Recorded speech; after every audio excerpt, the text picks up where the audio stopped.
Welcome to Consultative Sales. This is part two of the session. In the earlier session, we looked at the sales process and the different elements that make that up, and the emphasis, and we discussed the emphasis at each stage, and we also discussed the importance of following this process. So in this part, we will look at the four-part presentation guide and how we build the different elements together. Sales effectiveness. Salespersons should think of the sales process as a four-part model, the consultative sales presentation guide. And this is made up of four elements: need discovery, selection of a solution, need satisfaction through informing and persuading, and servicing the sale. The first element, need discovery. This is the essence of how salespeople can create value, meet their customer needs, and execute on their own company's commitment to this process, this model, the marketing concept. It's the first step. And the behaviors displayed by salespeople help us to understand the whole process. Salespeople should skillfully diagnose and solve customer problems, part of the consultation process. And this problem-solving capability translates into more repeat business and more referrals, etc., as we have seen earlier. This is the selection of the solution. This is based on the salesperson's expertise, based on the questions and listening that he has conducted, the question listening sessions that he's discussed with his customer. And the salesperson function then is to select and recommend the best product solution, the best product configuration that they would be aware of that satisfies those needs. And when they're at this stage, they should also be aware of any possible alternatives that may be available from competing companies. Step 3, or part 3 of the consultative sales process, is creating and communicating to the customer the need satisfaction that the product or service solution that they are proposing. What is it that it matches, okay? So at this stage, there's less emphasis on the use of questions, and the salesperson begins to make value-adding statements, trying to demonstrate and persuade that the solution that they are proposing adds value to the customer's particular situation.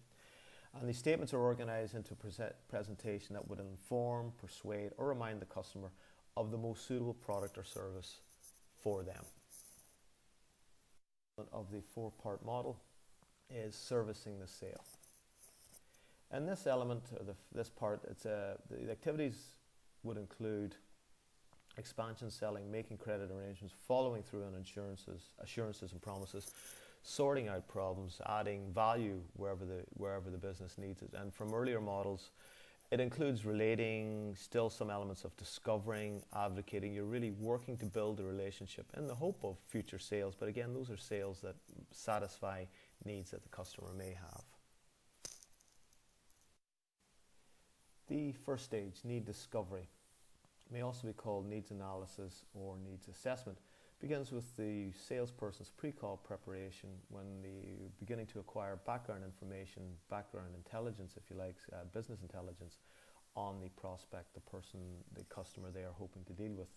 And this is also referred to as qualifying the prospect. In this element, or in this stage, the salesperson asks appropriate questions, listens, active listening, and acknowledges customer responses, and frames the next parts that they're working with based on these responses. And the final part there is to establish the buying motive. Remember, there's task or personal motives involved in this, even in B2B sales. Needs discovery, sometimes the process continues once the salesperson and the customer begin in real dialogue. So it's part of the ongoing process. It's a two-way communication. Ask appropriate questions and listen carefully to the customer responses. And these will eventually provide clues to concerning the customer's motives for looking to purchase. At this needs discovery stage, we're going to delve back into a little bit of questioning here. So we've covered questioning in earlier sessions.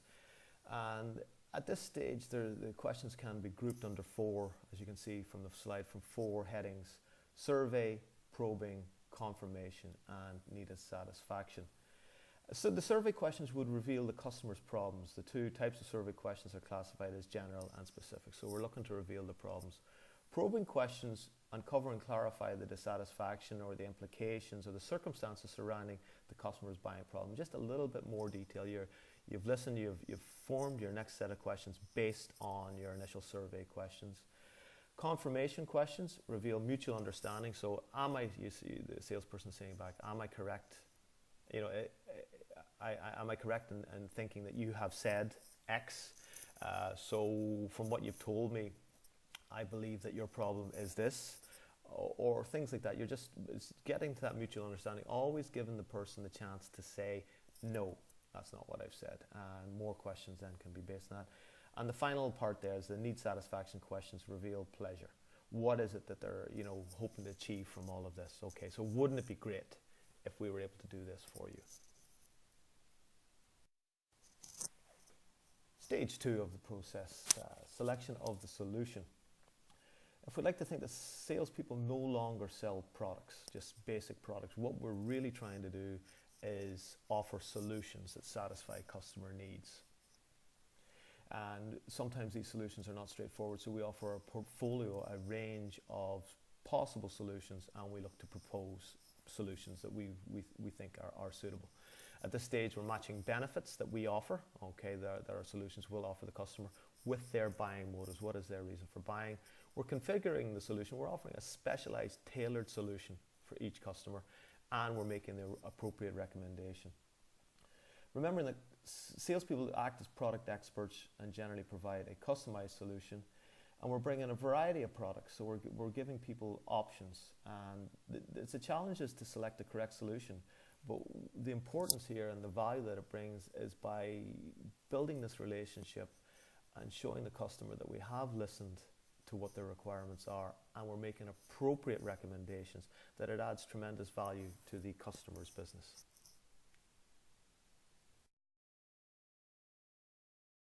Further discussion on selecting solution and matching benefits with buying motives. Remember, we sell benefits that our solutions offer, not features. Features are the technical aspects that make up the hard technical data of the product. It's the benefits that the customer requires. That's really why they buy.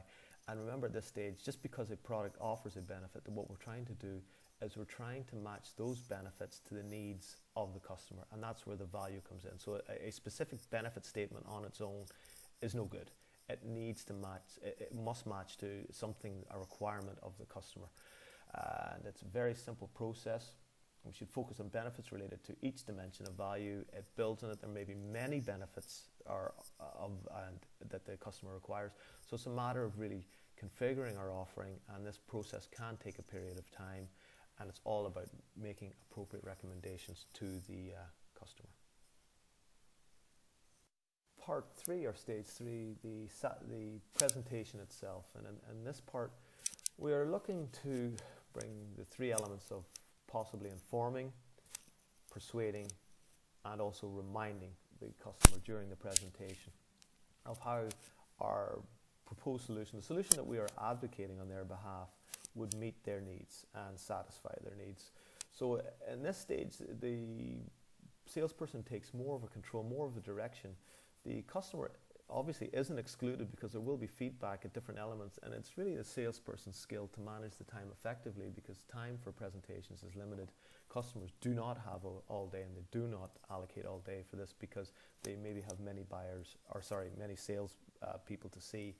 So it's a matter of really tailoring the presentation, but using the opportunity to inform, persuade, and remind of the benefits that you're proposing that will add value to their business.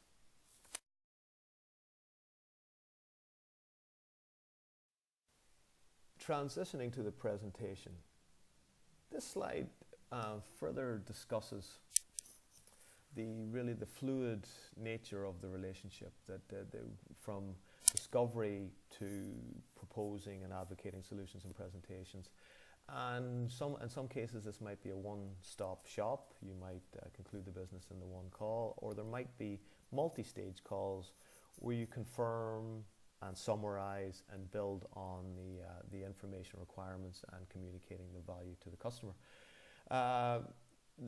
So for example, if your customer buys immediately, you transition to the close and conduct activities associated with servicing the sale. If your customer decides, and working with the customer, that maybe a competitor provides a better option, and they decide to buy from them. You could again move to referral, and you're showing the customer that you're there as a potential partner, and maybe they would refer you to other people. And that's the whole idea that this is an ongoing process, and not to take maybe a rejection or a non-confirmation of an order as a negative. Final slide in the presentation. It's a great summary slide under the title of Planning and Execution. It summarizes the activities taken both at the planning stage, strategic planning stage, and during the discovery and product selection processes. And remember that after the discovery and product selection process, there is still servicing the sale, maintaining the relationship, that relating element where you're building up the relationship. But in the planning stage, just to remind you, we're reviewing our consultative sales presentation model. What objectives have the organization set for us, the salespeople?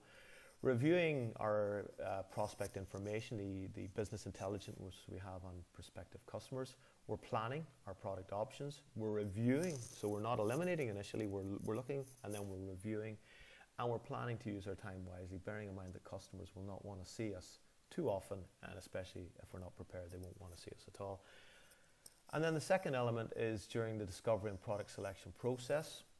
So you're re-establishing the relationship if appropriate, okay? You're reminding people who you are, what it is, you're relating to them, okay? And maybe if there's been problems in the past, you're looking to repair those before you move on. You're asking questions, appropriate questions, and you're recording customer responses, whether that's mentally or immediately afterwards, you're recording them somewhere, because there's a lot of information and you can't be expected to remember it, but you base your responses or your next questions or your actions based on their responses. Acknowledge and summarize customer needs, okay, so you're demonstrating active listening, but you're also getting closer to that proposed solution. And then you're selecting and recommending the appropriate product solutions. Remember, you're tailorizing, there's not a word, customizing your proposed solution that will add value and solve their problems, but it adds value to their business, and it demonstrates to the customer that you are an appropriate business partner.